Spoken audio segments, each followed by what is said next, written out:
Hello everyone, welcome back to my channel for another vegan and gluten-free recipe episode, and happy holiday season 2024. At the time of filming this episode, it's 10 days until Christmas Day, so I figured I should make something festive and delicious to celebrate the holiday. I decided to go with a classic. It sometimes gets some flack, and I honestly don't understand why because it's delicious. It's this fruitcake. There's 14 colorful and delicious ingredients going into this fruitcake, so let's go through each of them one by one super quickly. First up, there's 3/4 of a cup of this gluten-free all-purpose flour. I particularly love this King Arthur brand of gluten-free flour. There's also 3/4 of a cup of almond flour, 1.5 teaspoons of baking powder, 1 teaspoon of pumpkin spice, 1/4 teaspoon of salt, about 1/2 cup of chopped walnuts. I'll be using this entire packet, 1/4 cup of regular brown raisins, 1/4 cup of golden raisins, 1/4 cup of dried cherries, 1 tablespoon of chia seeds, 1 cup of orange juice, 1/4 cup of light brown sugar, 2 tablespoons of extra virgin olive oil, and finally 1/2 teaspoon of vanilla. Now let's go through the 9 steps of this recipe, which I've linked down in the description box in case you'd like to follow along with me and make some of this fruitcake yourself. For step number 1, I'll mix together the orange juice, the chopped walnuts, both types of raisins, the dried cherries, and the chia seeds in a large glass bowl. For step number 2, I'll place a lid on the glass bowl with the juice mixture, and I'll place that bowl into my fridge to cool overnight. For step number 3, I'll remove the glass bowl from my fridge once it's done cooling, and I'll add in the light brown sugar, the vanilla, and the extra virgin olive oil and stir everything together until the wet mixture is well combined. For step number 4, I'll mix together the gluten-free flour, the almond flour, the baking powder, the salt, and the pumpkin spice in a separate glass bowl. For step number 5, I'll pour the flour mixture into the bowl with the wet mixture, and I'll stir everything together until the fruitcake batter is well combined. For step number 6, I'll transfer the fruitcake batter into a lined 9 by 5 inch baking pan, and I've linked that baking pan down in the description box for you to check out. For step number 7, I'll bake the fruitcake for 45 minutes at 350 degrees Fahrenheit. For step number 8, I'll remove the fruitcake from the oven. I'll let it cool in the loaf pan for 10 minutes, and then I'll use the parchment paper to lift it out of the loaf pan, set it on a cooling rack, and let it cool for another 30 minutes. And then for step number 9, the last step of this recipe, I'll slice up the fruitcake with my bread knife and my horizontal bread slicer courtesy of PIKLOHAS. I'll show you a close-up of the fruitcake slices, dig in, and let you know what I think. Now that we've covered everything for this vegan and gluten-free fruitcake recipe, let's get started with step number 1, which is the juice mixture that's going to chill in my fridge overnight.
This beautiful fruitcake is out of the oven. It's completely cooled off. I can touch it, no problem. I'll give you a close-up of the finished product. It definitely got some nice browning on the top. It's a little dark on the sides. I'm okay with it though. I think this is gonna taste incredible. This part of the video is where I want to feature some beautiful products that PIKLOHAS sent to me. PIKLOHAS is a brand of high-quality German kitchen knives and cutting boards, among other kitchenware. They were kind enough to send me a 10-inch bread knife and a horizontal bread slicer, both of which I have right here. I'll first show you this bread knife. It's so beautiful. It's definitely the nicest knife I've ever had in my life, and it magnetizes to the side of the horizontal bread slicer. So thank you to PIKLOHAS for sending me these products, and I've linked both the bread knife and the horizontal bread slicer down in the description box in case you'd like to buy one or both of these items. And now to show you how this PIKLOHAS horizontal bread slicer works, I'm gonna slice myself a few pieces of this fruitcake. First, let's take it out of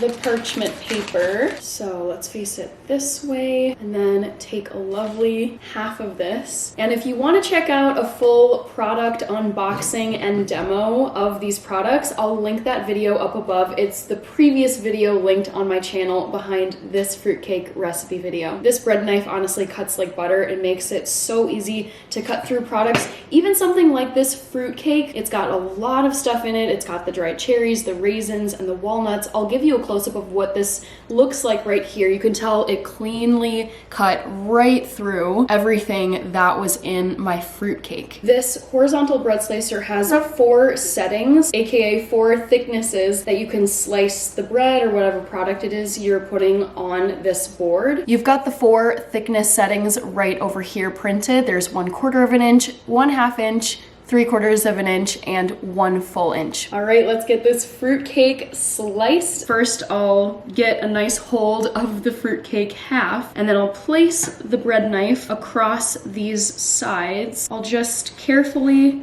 move the knife back and forth until it's gone all the way through. I might actually adjust the bread slicer so that it's a little bit thinner than this. It's a pretty dense slice, but I mean, I think it looks pretty tasty. To adjust the bread slicer, what I'll do is take both of the knobs and turn them counterclockwise to the left, and that will allow me to release the center board and then bring it to the thickness setting that I want. And then once it's set, I just twist the knobs to the right. This bread knife is having no difficulty whatsoever. It's incredible. I'm gonna cut the rest of the fruitcake slices to be 1/2 of an inch thick. I think that's perfect for this loaf. One more thing I wanna show you about this awesome bread slicer. You can easily collect the crumbs in this crumb tray at the end of the cutting board and then just toss them in the garbage. Time to slice up the second half of this fruitcake.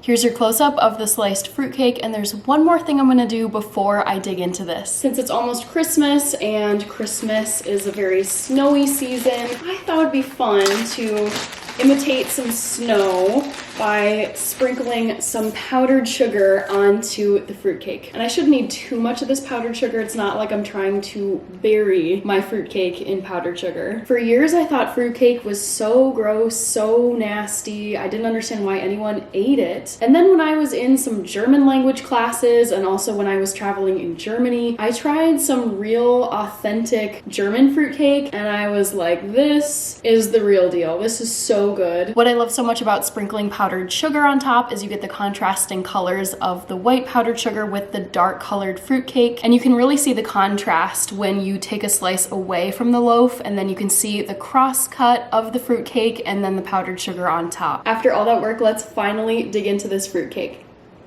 Oh, that was so good. The flavors that really jump out to me are the citrusy orange flavor from the orange juice, and then of course the dried fruits. I'm really getting the dried cherry. The crunch of the walnuts is really nice, and I also love the flavor and the texture of the crust on the outside of the fruitcake. Well, everyone, that concludes today's fruitcake recipe episode. Let me know what you thought down in the comments section. If you're interested in making a dessert loaf, not totally like this one, it definitely doesn't have as many add-ins, it's not as dense, but it still is delicious, then you definitely should check out the chocolate chip pumpkin bread recipe that I linked at the end of this video. And if you're more interested in making a sweet treat that I think is a bit more similar to this one, it incorporates the golden raisins and the regular brown raisins that you saw here, then you should check out the Scottish Dundee cake recipe that I linked at the end of this video. It's really fun. It also has blanched almonds on the top in a beautiful kind of blooming flower or firework pattern. Both of those recipes were really fun to make, so I think you'll enjoy whichever one you decide to check out. Thank you so much, everyone, for watching, and thank you again to PIKLOHAS for sending me the beautiful 10-inch bread knife and horizontal bread slicer. Take care, my lovely foodies, eat well, and I'll see you in the next episode on this channel.